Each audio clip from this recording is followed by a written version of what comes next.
Eu sempre levo em consideração o instituto de pesquisa, que é o que vem acertando as pesquisas mundo afora, que é o Atlas. Tenho contato aqui e ali com as fofocas sobre os trackings internos. Infelizmente, eu não sou uma campanha rica o suficiente para pagar por um tracking. Gostaria, mas o que a gente sabe desde a última Atlas, né, uma curva de subida que eu acho que ela vai se agravar, ela vai aumentar por conta dessa crise recente do Flávio Bolsonaro, que bateu também com um aumento muito grande que eu tive de redes sociais. Nesse instante, eu estou no meu pico de interações, engajamentos, pesquisa no Google Trends, tem um determinado site de apostas que eu não posso citar, que o Lula proibiu, que também já está me colocando acima de 10 pontos. Então, há um clima diferente no ar e eu acredito ser a pré-candidatura que vai mais se aproveitar dessa crise ética que vem passando o bolsonarismo. Bom, o senhor citou o bolsonarismo, eu queria puxar um pouco para 2018. Exatamente nas plataformas digitais, Bolsonaro se consolidou como principal líder lá em 2018. E, naturalmente, o senhor começa a tomar a frente desse processo eleitoral para 2026, principalmente diante dos jovens. Mas como que o senhor pretende fazer, ou qual a articulação que o senhor faz também para chegar na população que tem uma idade um pouco mais avançada, talvez acima dos 40, talvez a terceira idade, em especial nos interiores desse Brasil? Eu não vou alterar a estratégia. Eu acho que o Bolsonaro, quando começou, ele também cresceu primeiro entre os mais jovens, ele não alterou a estratégia dele, e aí ele cresceu entre os mais velhos. Haverá um momento que eu vou anunciar minha equipe. É uma equipe que ela vai ter pessoas de idades diferentes. Mas eu vou fazer esse anúncio que vai consolidar a ideia de que eu tenho um time muito bom, e eu já tenho esse time, meu time é maravilhoso. É o time que faz mais com menos hoje. E isso vai ser apresentado e essas pessoas vão poder confiar, as pessoas mais velhas, que um cara que para muitos ele é controverso, ele tem capacidade de gestão. E eu acho que isso vai acontecer no momento certo. Eu não quero assodar, né? Eu quero fazer coisas de maneira acelerada, assodada. O processo ele segue um fluxo. O fluxo agora é, primeiro, ter a base mais engajada de todas. Claramente eu já tenho, e as pesquisas sobre atividade digital já demonstram isso. A segunda etapa é essa base digital engajada começar a convencer. A última pesquisa Atlas, ela comprovou isso. Ela mostrou que eu comecei a crescer no público de 25 a 35. E também houve um pequeno crescimento já do de 35 a 44. Nesses dois houve um crescimento das mulheres. Então, que até havia sido uma pergunta que havia sido feita em outras entrevistas, este processo ele está indo. E ele está indo na velocidade que precisa ir. A gente precisa entender uma coisa. As pessoas mais velhas, elas estão, em geral, mais presas àquilo que a gente chama de polarização. E as mulheres, elas tendem, tirando a mulher mais jovem, que é mais politizada, elas tendem a formar seu voto mais tarde. Então, confia no processo. A gente não precisa ser assodado. Quem a gente precisava captar antes, a gente captou. E captou muito bem. Entre os mais jovens, inclusive, as sondagens recentes vão trazer agora para todo mundo, que eu tô com algumas informações de quem está captando pesquisa, que entre os mais jovens eu passei o Flávio. E aí essa crise dele, né, vai me beneficiar. Vamos falar dessa crise de Flávio Bolsonaro. O senhor foi muito contundente em suas críticas em relação a esse episódio envolvendo ele e Daniel Vorcaro com o vazamento do áudio. O senhor acredita que ainda é sustentável a pré-candidatura de Flávio Bolsonaro? O senhor acredita ainda que ele pode alcançar bons números? Ou o senhor já vislumbra aí uma derrocada ou uma possível desistência? Qual é a sua leitura desse cenário? Eu acho que a situação do Flávio, ela subiu no telhado. Porque assim, eu acho que até... Se ficar demonstrado assim, como já está demonstrando, que aquele dinheiro do filme foi para alimentar a vida pessoal e pré-campanha deles, e tá claro, hoje já foi demonstrado que a casa no Texas do Eduardo Bolsonaro, que é uma mansão, foi comprada com o dinheiro do filme, então as pessoas vão perceber, ok, uma família de corruptos, como eu avisava há anos.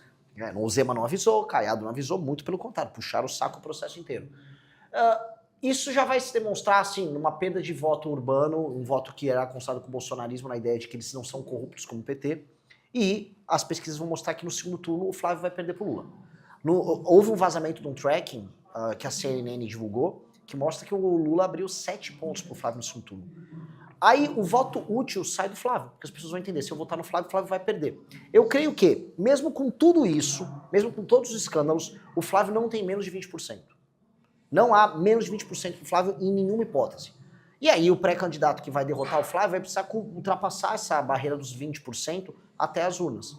E isso vai estar com um outro tipo de eleitorado, que não é um eleitorado tão mais velho e tão preso no bolsonarismo. Não é um eleitorado radical do ponto de vista ideológico, é um eleitorado radical na paixão deles pelos Bolsonaro. Eles vão estar tão alienados, acreditando tanto nas mentiras dos Bolsonaros, que eles vão para a urna votar 22, mesmo numa hipótese de que, assim, tá claro que o Flávio não tem chance nenhuma. Agora, olhando todo esse cenário, o senhor também vai buscar uma parcela do eleitorado que já está desanimada com a pré-candidatura de Flávio Bolsonaro.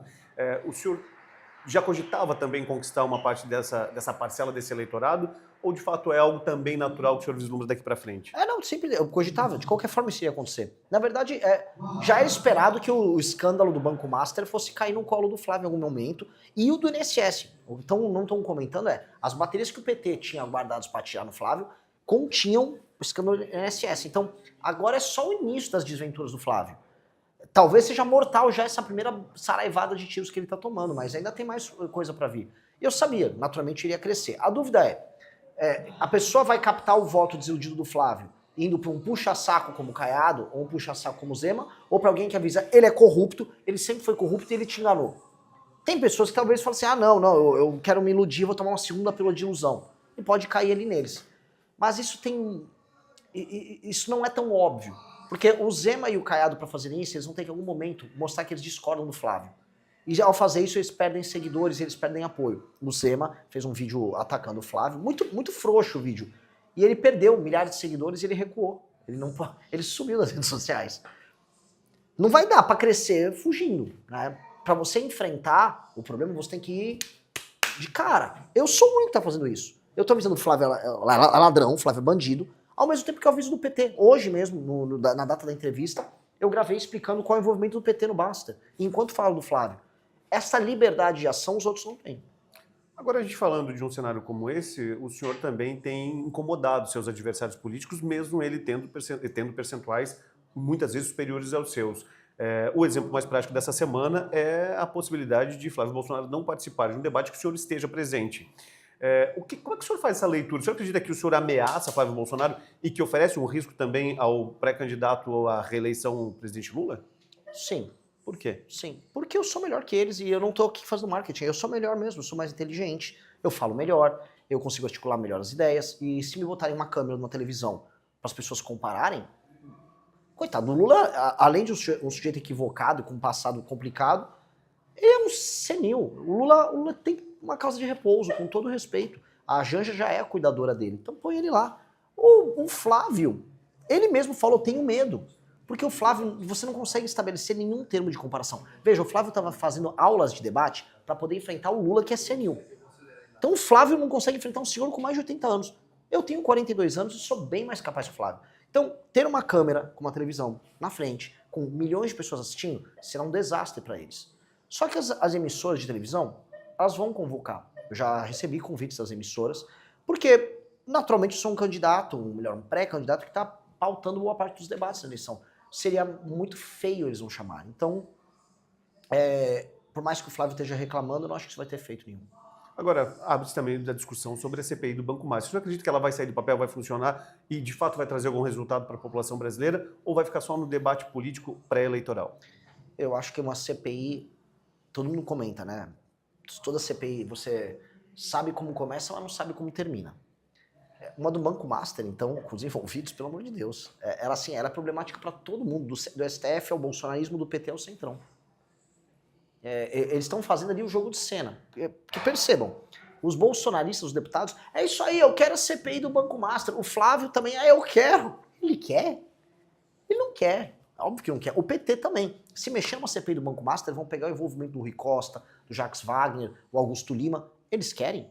O PT está numa gigantesca operação abafa para não pegarem a ala do PT da Bahia no escândalo do Master. Então, naturalmente, uma situação que é ruim para todo mundo. O Alcolumbre não quer. Então é mais fácil eles fazerem o clássico. Qual é o clássico? Joga pro Centrão e pro STF resolver. Centrão e STF, eles não têm dano de imagem. Não existe dano de imagem para eles. Um não precisa de voto para ganhar eleição e o outro compra o voto do eleitor, que é o Centrão. Então, para eles está tudo bem, eles resolvem, só que aí a moeda deles no jogo encarece. Então é isso. Quando a gente tem uma direita que é corrupta, o Centrão e o STF ficam mais poderosos. Vamos falar de projeto pré-candidato. A gente tem conversado com outros pré-candidatos à presidência, a gente tem falado de projetos, e em especial o que seria a sua prioridade caso o senhor for eleito, seja eleito em outubro deste ano. O senhor já tem desenhado um mapa? Quais são suas prioridades? O senhor já tem um projeto específico para alguma área? Olha, claramente, né, eu comentei recentemente num documentário que eu estou gravando para a campanha. Em dezembro, vencendo a eleição, eu vou passar na transição, a PEC da transição com a reforma fiscal. Que é, a parte econômica precisa estar resolvida. Eu preciso endereçar a parte econômica antes mesmo de assumir. Por quê? Porque eu tenho que estar com a cabeça totalmente focada na guerra contra o crime, então logo eu assumo. E para eu não precisar ficar focando em, meu Deus, vou falar com o investidor aqui e ali, eu já resolvo na transição. E o que é que é? Há uma PEC protocolada pelo nosso deputado federal, Kim Kataguiri, que está no processo de coleta de assinaturas, que resolve a questão fiscal no Brasil. E para quem está assistindo, o que é questão fiscal? Não é um homem escrito fiscal, não. Questão fiscal é, os gastos do governo, eles estão muito altos, eles estão subindo cada vez mais. Isso faz com que o juro seja alto e que os impostos sejam muito altos. E seja impossível investir no Brasil. Então o Brasil está quebrando. A trajetória da relação dívida-PIB do Brasil está indo para o colapso. E nos próximos anos, as contas públicas vão estourar. Então, para isso, a gente vai fazer uma reforma que vai mexer em tudo. Vai mexer previdência de novo, vai mexer renúncias fiscais, vai mexer em todo tipo de privilégio, vai mexer nas famosas indexações e nas vinculações, que é um tema super complexo. Teria que fazer uma outra entrevista inteira para a gente falar disso, mas eu sou o único que falo, tá? Se perguntar para os outros, não vão falar. E aí nós vamos fazer tudo numa paulada só na virada do ano. Se eu resolvo isso, já na virada do ano, os juros vão começar a baixar, ou seja, seu dinheiro vai valer mais, você vai poder investir no longo prazo, vai começar a entrar dinheiro externo no Brasil, e aí eu vou com calma, vendo esse fluxo de dinheiro, um clima positivo sobre a economia, aí eu vou começar a minha operação de destruição do crime organizado. E vou começar já avisando pelo Ceará. Eu sei que estamos aqui em Santa Catarina e vocês têm pouco problema nessa área quando comparado com outros estados, mas vocês também têm. Vou começar pro Ceará, vou focar na Bahia, vou focar no Rio de Janeiro, vou focar em São Paulo, vou destruir o PCC e o Comando Vermelho. E aí, ao longo dos 3 primeiros meses, o Brasil vai ver pela primeira vez um choque de lei e ordem. Esse choque de lei e ordem, ele vai se impor diante do crime organizado, sim, mas ele vai se impor também na forma como nós brasileiros nos relacionamos. Jogar lixo na rua, fazer barulho, aquele cara que entra com a caixinha de som dentro do ônibus, o cara que picha, nós vamos dar um choque pra gente começar a normalizar, a gente começar a deixar de ser uma sociedade animalizada e vou virar uma sociedade normal. E o terceiro ponto, que é o que eu vou resolver, aí sim, ao longo do ano de 2027, é a lei de responsabilidade gerencial, que é a revolução administrativa, que no fim do dia, para vocês catarinenses, vai fazer com que o dinheiro de Santa Catarina termine em Santa Catarina, vocês não precisam receber levas de imigrantes como vocês estão recebendo, mantenham o padrão de vida de vocês e as outras regiões do Brasil começam a crescer por si só. Isso vai ser uma revolução. Esse é meu foco e eu vou fazer isso com a eleição. Agora, como é que o senhor faria isso? Uniria esforços e as Forças Armadas com as polícias estaduais, já que há também esse conglomerado e essa dificuldade de relacionamento entre instituições? A partir do momento que eu passo as leis federais e a gente institui o que a gente chama de direito penal do inimigo, as polícias estaduais, o Ministério Público, eles já vão ter meios de ação para atuar. Porém, o governo federal pode articular esforços. Para derrotar o PCC, terá que haver uma ação conjunta do governo federal. Por quê? Porque não precisa de Polícia Federal, não precisa de COAF. Polícia Federal, COAF, polícias estaduais, aí a gente estrangula eles, não só financeiramente, usando a tal da inteligência para detectar as movimentações, mas também na reocupação dos espaços tomados por eles. Em São Paulo, é nítido, há uma operação gigantesca que envolve a entrada da droga que vem para o Mato Grosso do Sul, até o escoamento para a Europa e para a África, via Porto de Santos, com a tomada da Baixada Santista. Há empresas que recebem containers em todo o território de São Paulo. Você vai para Americana, você vai para Limeira, e aí eles vão, por exemplo, colocar café processado. Tem um café. Ali dentro, às vezes numa cidade no interior de São Paulo, a droga que veio do Mato Grosso do Sul é acomodada junto com o café. É acomodada junto com, vamos dizer, um outro produto que tem uma densidade similar à da cocaína. E aí ele chega já no Porto de Santos para entrar no navio. A gente vai ter que matar essas operações no meio do caminho e libertar a Baixada. Com base nisso, todo o grosso do faturamento do PCC começa a ser destruído. Então a gente fala, por exemplo, em intervenções pontuais que vão na cidade de Santa Quitéria, no Ceará, até o Porto de Santos, em São Paulo, ou na fronteira do Mato Grosso do Sul. Candidato, o senhor cita muito o Norte e o Nordeste em especial. O senhor acredita que é uma região que precisa de um olhar mais sensível por parte do poder público e que ao longo das décadas não teve, em especial as regiões que o senhor visitou e demonstrou exatamente as lacunas que tem entre o poder e esses abismos e a população? Na verdade, o Norte e o Nordeste eles têm um olhar muito maior do que as outras regiões. O problema do Norte e Nordeste é que tem muita gente olhando lá. E a verdade é que a gente tem que parar de olhar com um olhar condescendente, como fazem, vamos ajudar. Desde os anos 50 estão lá ajudando e não aconteceu nada. Hoje, 40% dos domicílios no Nordeste estão no Bolsa Família. Deu tudo errado. Essa é a real. E aí vocês, aqui em Santa Catarina, estão pagando essa conta. E tá ruim pra todo mundo. O cara lá no Maranhão tá pobre, o cara no Piauí tá pobre, o cara no Ceará tá pobre. Vocês não têm dinheiro pra fazer estado em Santa Catarina, porque o dinheiro vai pra bancar o olhar especial que os políticos colocam no Nordeste. O que a gente vai fazer é botar prefeito vagabundo pra trabalhar E vamos criar frentes de trabalho para colocar as pessoas para trabalhar. E vamos fazer geração de política, geração de atividade econômica na marra. Vamos criar, aumentar a atividade econômica ali, privada, para fazer com que as pessoas tenham empregos normais, gerem arrecadação nas suas próprias cidades e não dependam das transferências do Fundo de Participação dos Municípios e Fundo de Participação dos Estados. Que é o problema. Hoje, se você é um político no Nordeste, aí a gente estudando orçamento, a gente aprende isso. Tá muito fácil. Você fica parado e só entra um dinheiro na tua conta, que veio dos outros estados. Aí você faz qualquer coisa, compra o voto da galera com o dinheiro da emenda desviado e segue pro outro ano. Tá fácil.